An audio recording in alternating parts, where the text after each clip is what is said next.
Secrets within the star?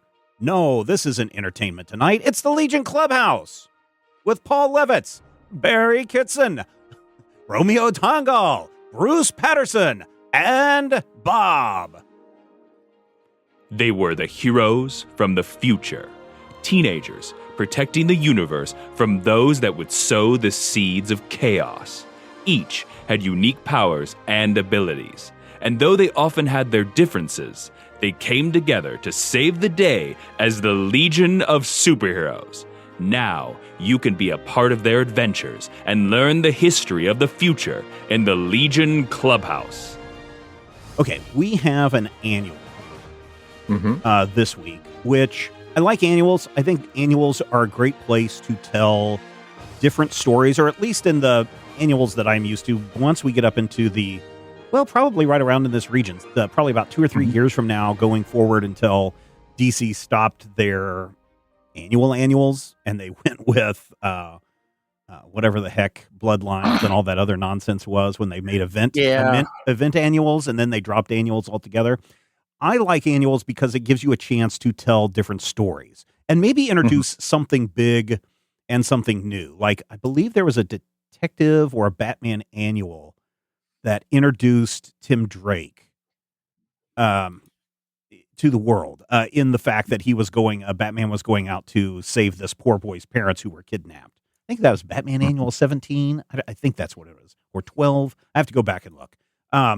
But here we get a Legion of Superheroes annual, which is not a standalone story.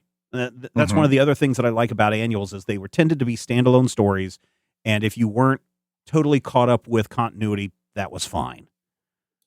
This one, though, is like, oh, no, this is just a continuation of the last issue.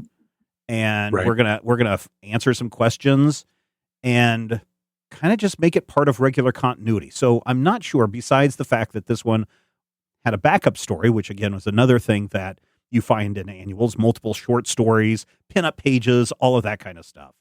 I'm not sure why they put this story in an annual.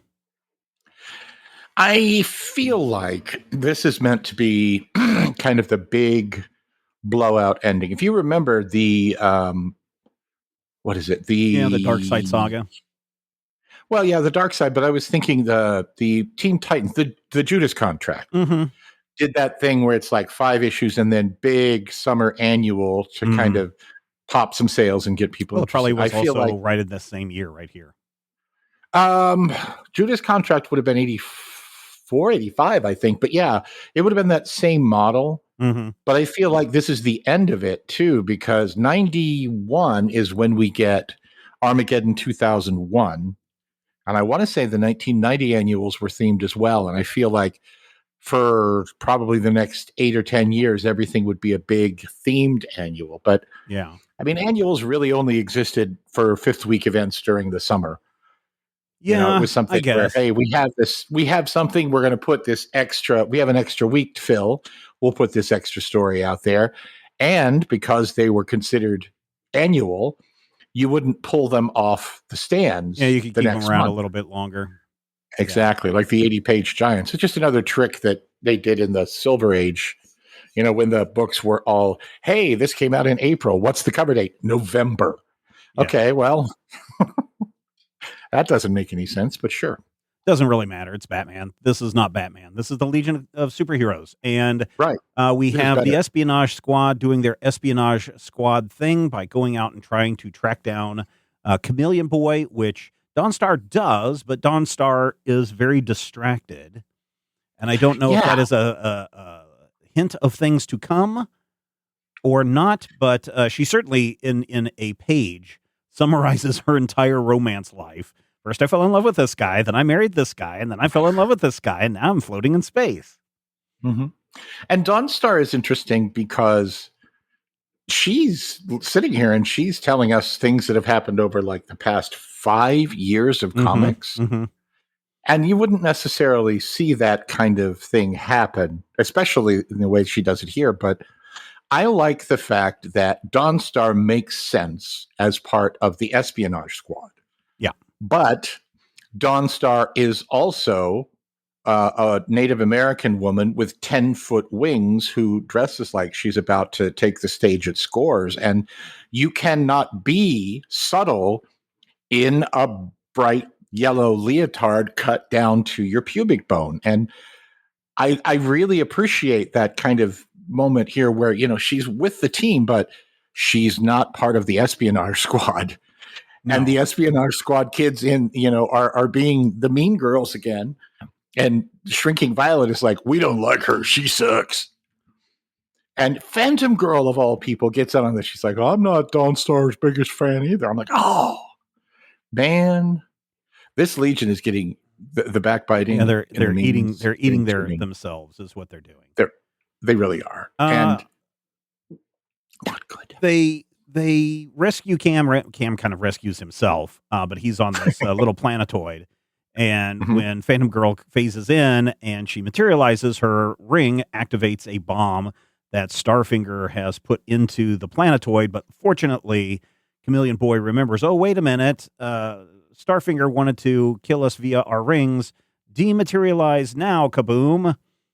And everybody comes out okay. It's a nice splash page. It gives a little bit of tension in there. But the explosion itself maybe not as clear because it implies that maybe the ship was caught up in the explosion. Yeah, it looks like the whole asteroid or the asteroid blows up, and then it also looks like the ship is also blowing up. But, then a couple of pages later, they're flying through space trying to find Colossal Boy. So I'm not really sure what's going on there. Plus, I think... Well, the ship looks like it's definitely caught in the explosion. Yeah. But I don't know that, this is a Star Trek type ship, so I'm sure they have shields. Yeah, I'm sure they do too, because later on when the Khunds attack, maybe not in this issue, but in the next issue, they're like, their shields are still holding. Pew pew. The other thing that happens in this issue, besides the Starfinger just continuing to torture Colossal Boy, is where we get the definitive connection between Colossal Boy when he was an SP and this escaped prisoner, which was not clear in that issue when we read it that was supposed to be Starfinger. It was just a thing, and now here Starfinger spells it out. No, I was that redheaded boy that tried to escape, and all you did was continue to berate me until I ran away from home, ran away from prison, and found a magic genie. 2 of them, in fact. Yeah, this is, on the one hand, this is the best Starfinger you're ever going to get in the DC universe. This is a Starfinger who is competent, powerful, visually interesting. I mean, I don't love his cape, but you can't have everything. But that origin is just so hand wavy.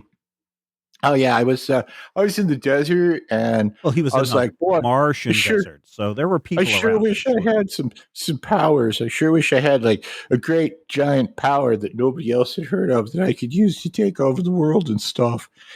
And it's and remember the appearance of Starfinger in that Colossal Boy individual story was Legion of Superheroes 29, I believe, or 20. Maybe it was 28. We're at the point now where we're 15 issues down the line.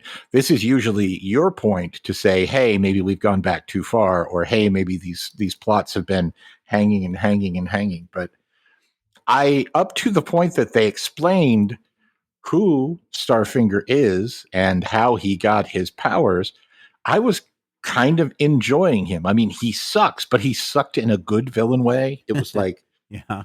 You wanted to see him beaten. You wanted him to be defeated. Whereas now it's what they call in wrestling X-Pac heat. Because none of it is earned. He just falls and he trips and he's like, oh, look, here are these powerful things. And now I have these powerful powers. I mean, I'm going to torture Colossal Boy because I'm a jerk. If you're thinking about villains and their origin stories and everything, even superheroes. How many times have we seen a superhero just trip upon their powers, right? Whether that be a meteorite crash near me or I got good grades in school, or, whatever. A lot of times these things are definitely not earned powers. And I'm okay with that. I think that, I got zapped by an electricity and now I've got electricity powers, I think is fine. It's what the villains do with it that I think makes it most interesting for the reader. And I guess this fantasy of having women at your beck and call and being able to become somebody that everyone respects or someone that everyone fears, I think is a very much a wish fulfillment setting in this. But I agree with you that Starfinger overall is not a super interesting villain. I talked before in one of the previous episodes where I think it would be good if he was kind of like your background villain of the week kind of thing, your low level Sal Maroni type, gangster character that the heroes have to fight occasionally, but not to elevate him to some big, just as bad as Validus or Emerald Eye or anything like that, because he's not. Right. And even with his ring powers, all he really has the power to do is summon Starlight, Starbright, and go and live inside the ring in a, I Dream of Jeannie type setting. And that's about it. So I'm not really sure why we look at, or why Paul Levitz decided to elevate Starfinger to something that is kind of more than what he is or what he should be. See, and that does kind of bring up another question. When you talk about a team of this size, even though they're slowly whittling it down, you're still looking at 17, 18 active members. What can you do to make a character interesting, but also make it seem like he has any business messing with the Legion? And those early stories where Starfinger was kind of being, the kingpin of New York on a galactic scale really worked for me. And I like that idea of, and he has these, these secret powers, these jinns, whatever it is, these genies who work for him. But I also kind of feel like let's say you're a superhero and it's any time after about 1946, you find a magic ring. There's at least some sort of, hey, this belonged to, I don't know, Sinbad, or something happened here that caused there to be a magical ring in the dirt of, Titan or Mars, or Congo Bill found a magic ring somewhere in the Congo. That makes a little bit of, not necessarily sense, I guess, but it makes the narrative feel a little more fleshed out. And as much as I feel like you have a valid point, sometimes you just trip over powers. I feel like there's a lot about Starfinger that we don't know. And I feel like having him just trip over his powers takes away some of the mystique that he had when he was uniting all of these crime syndicates and trying to blow up the Legion's rings and murder them. It gave him kind of an agency. It gave him a threat level that allowed him to feel like a threat to a team with Mon-El and Timberwolf and Colossal Boy and even the Espionage Squad, without feeling like he was, another Mordru knockoff or another, Infinite Man. But when we get to this point, it's just like, well, I found this ring in the desert.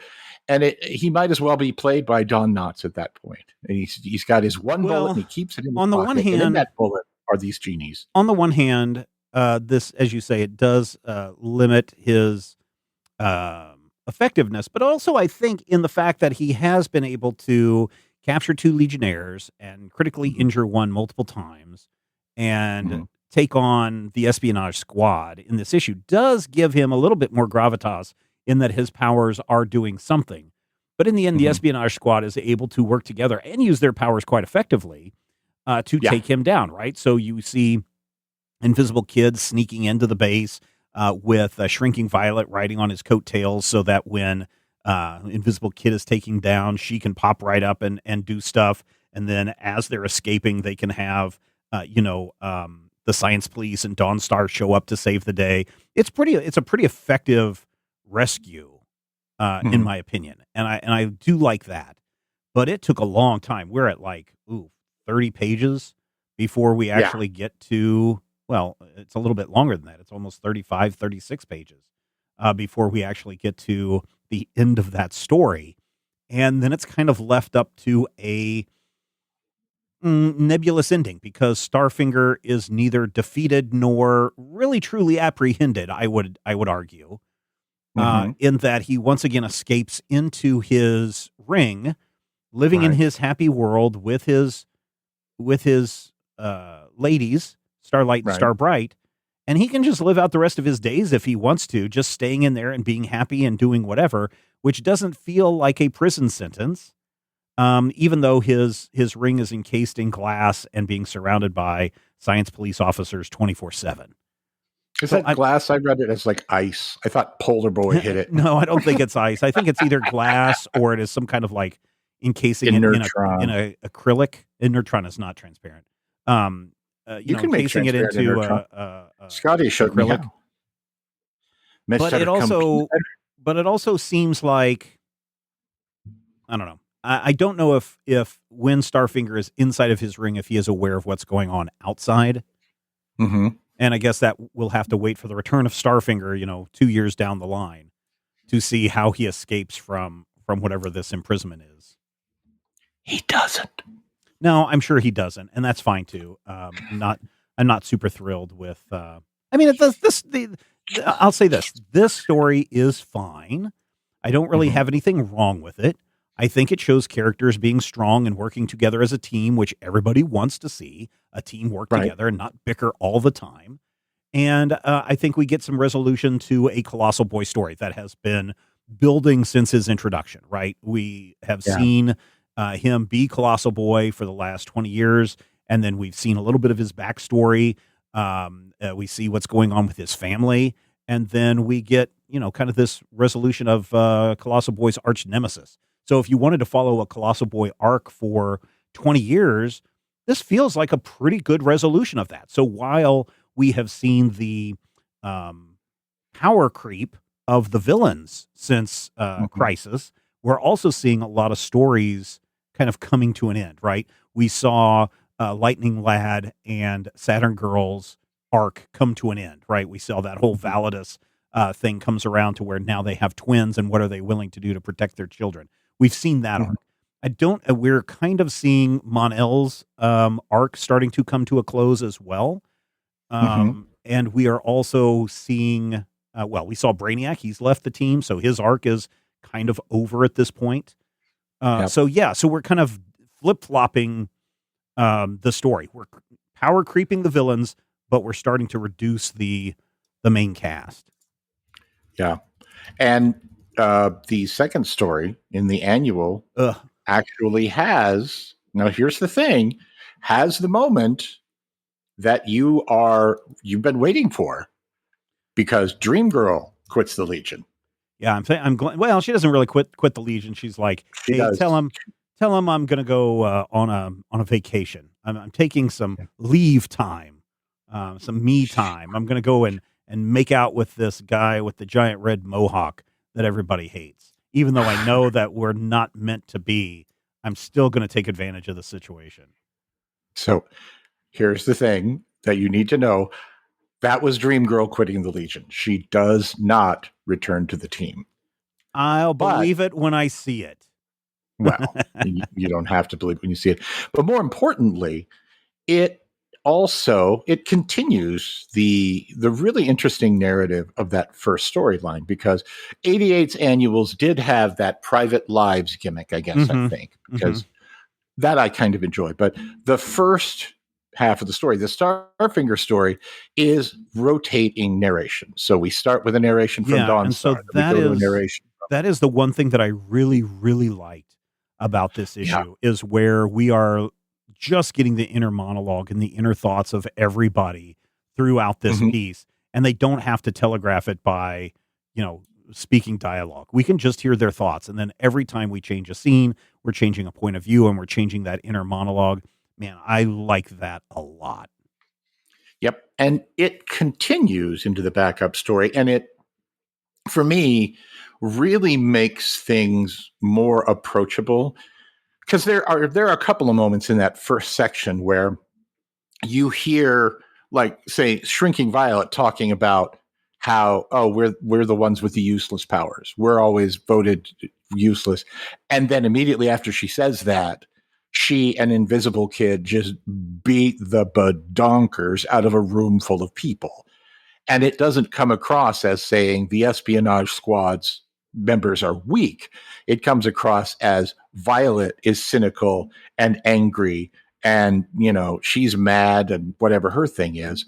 So throughout this Dream Girl and Atmos story, we get a little bit of Dreamy's interior life. You know, I know you hate I hate a her lot of her. I just really dislike her.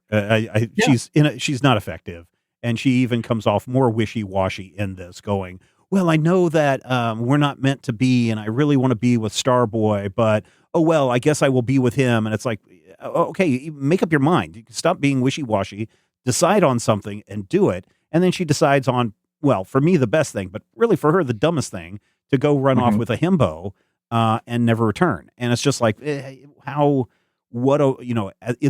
end of the day, as much as I dislike Dream Girl, what a waste of a character. Just top to bottom, a waste of a character.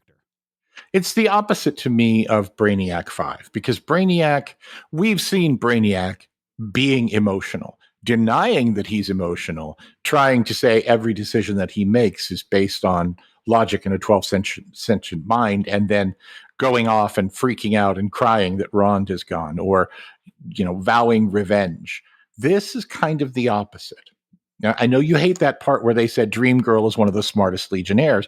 One of her weaknesses as a smart Legionnaire is her emotions, and she gives into her emotions the same way Brainiac denies his. And so she is, according to this narrative, she is aware of and intentionally playing into her flibberty-gibbet party girl nonsense reputation. Part of the reason, you know, that we've seen for these last, 10, 12 years worth of comics now, her flipping back and forth from I'm a competent leader to, oh, poo, I broke a nail. She's intentionally doing it. And I really kind of like that. Well, I don't like the idea of self-sabotage, but I like the way that it plays out. And I like the fact that, well, it's drawn by Gary Leach and it's amazing looking. But throughout this whole thing, hard disagree. You don't like the Leach art? No, I think why is Dream Girl wearing a dead lemur on her head? Why, there's just so much wrong with the hair. I mean, it literally looks like she killed an animal and stuck it on her hair. She's got a big 80s shag haircut. It is the worst thing. And it is drawn. There's a good way and a bad way to draw that kind of a hairstyle, and this is the bad way to draw it. It literally looks like a dead animal on her head. And I will say this: Atmos has never and will never look this good again. That's fine by me. That's really the closest thing you're ever going to get from me of any type of compliment for Atmos, because Atmos can consume the entire satchel of Richards, as far as I'm concerned. But yeah, so this wasn't a bad issue. I really like the annual overall. I think it brings closure to a lot of things without really opening up any new stuff. So maybe for an annual closing out a year and then closing out story arcs for several characters, I'm pretty okay with that.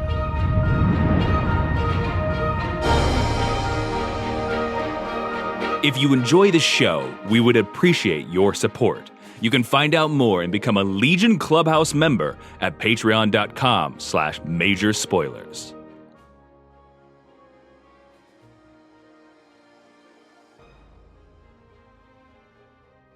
So, last time on the Legion Clubhouse, I had some things to say about costumes and a bunch of other stuff. And Jimbo Fett says, thank you, Major Spoilers, for saying what needed to be said about those uniforms. What's up with Power Girl's hair? It's like she's partially gray! !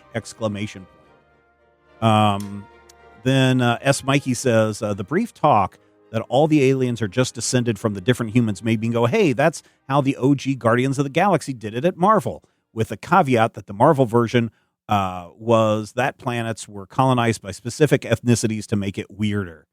Well, and then I kind of wanted to reply, man, have you checked in on Tyrock lately? Alt Timmy Tyrock says, and Dawnstar. Yeah, Alt Timmy says, "Oh yeah, I forgot Dawnstar's people were just like, no, we're done with you, white man." Alt Timmy says, "Thanks for the nice dissection of Legion of Superheroes 50 and 51 and 52. This is a rough Legion stretch as far as story and costumes. That said, RMOD noted that there are some good Secret Origin issues during this time frame. And if you're looking for a palate cleanser episode, you could maybe review number 37, which is the Legion of Subs, and number 47, the 3 Legion stories, or maybe a side of the 2-page origins they gave Bouncing Boy in number 49. Keep up the awesome pods." Thank you for that, Alt Timmy. And then over on the Twitter, formerly X, Legion Omnicom says, "Hey, was Legion of Superheroes number 50 the start of the jackets, belts, pouches trend that consumed the 90s? I kind of think so. Also, unrelated, since you are headed towards the 5-year later era, may I suggest Tom Bierbaum's blog, and it's okay, it's okay, I'm a senator. There you go. All one word. It's okay, I'm a senator.livejournal.com. It really helped my recent reread to figure out A, what's going on, and B, what were they thinking? So we may have to add that to our Cliff Notes going forward. That's just some of the local feedback or feedback that we've had over on our Discord server. Of course, you can join our Discord server absolutely free. If you haven't checked out our Discord server, you really should. Lots of really cool people over there. And of course, we have a Legion of Superheroes channel specifically for this show.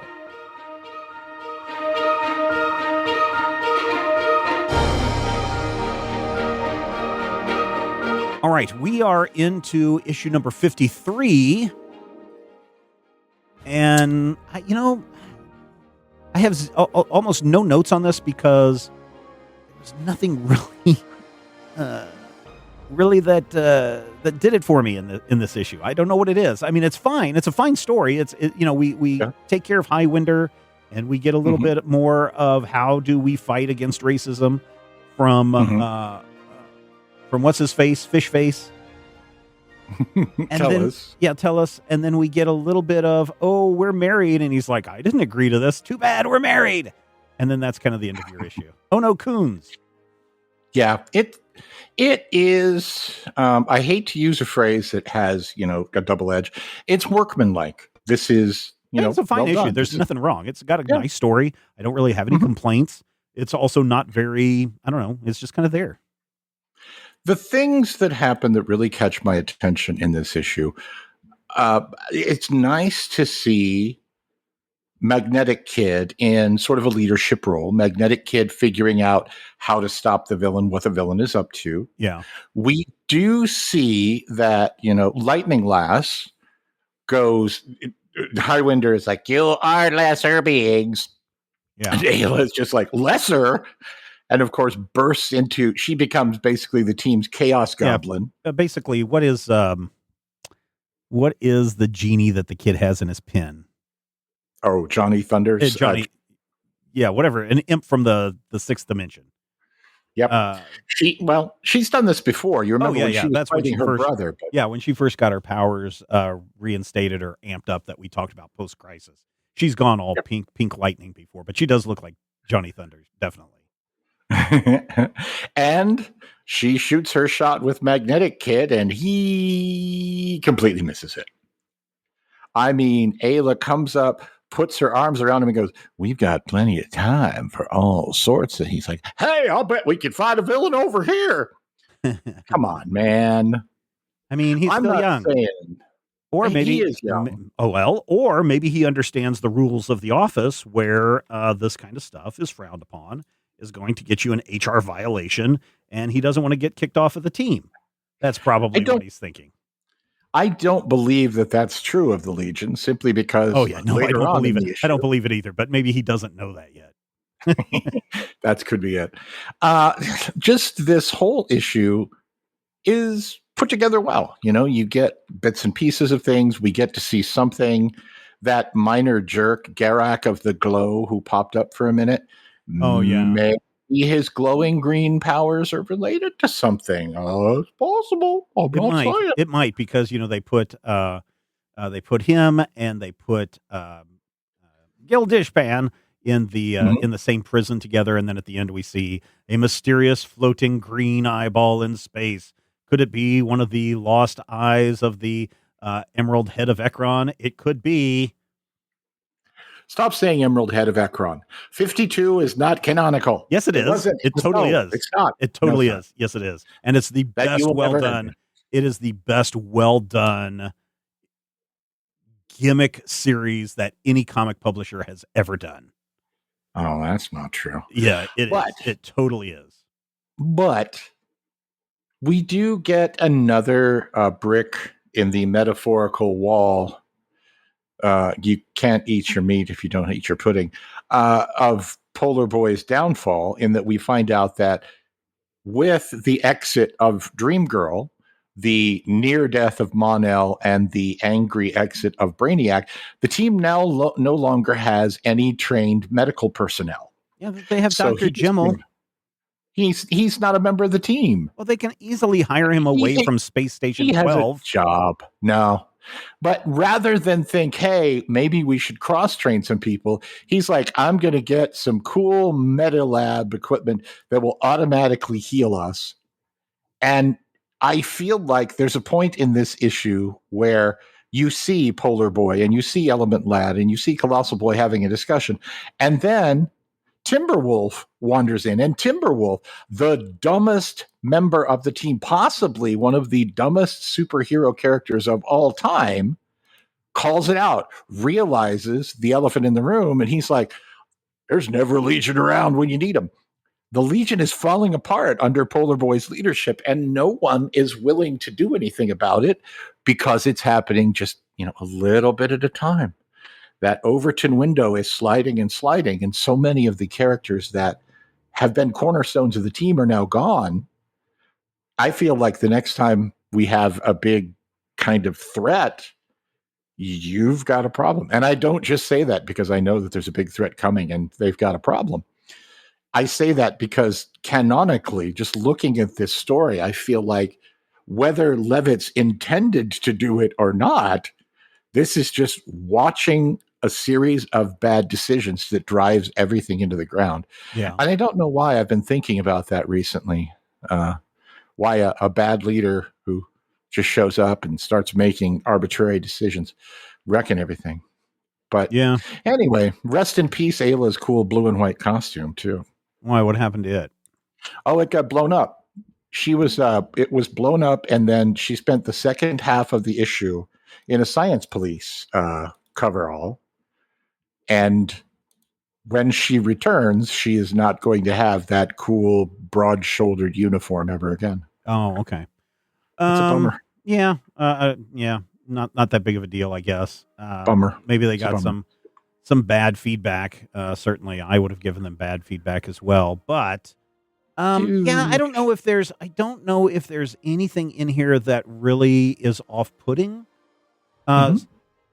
Yeah, I have nothing really to complain about. I have nothing really to super praise it. I guess my biggest complaint is the Khunds come out of nowhere, seemingly, and attack. And so that's when did Invasion? When did Star Trek 2 come out? Wrath of Khan. Wrath of Khan came out in like 82, 83. Oh, okay. So this is a little bit after that, but it feels very Wrath of Khan in this. This would have been about the time that Next Generation was. Oh, yeah. Next Generation was definitely going on at this point. Yeah. Yeah, because season 1 of Next Gen was 87. So this is, yeah. Yeah. So it's okay. No high stakes, no big drama. I mean, there certainly is. I think it's done okay.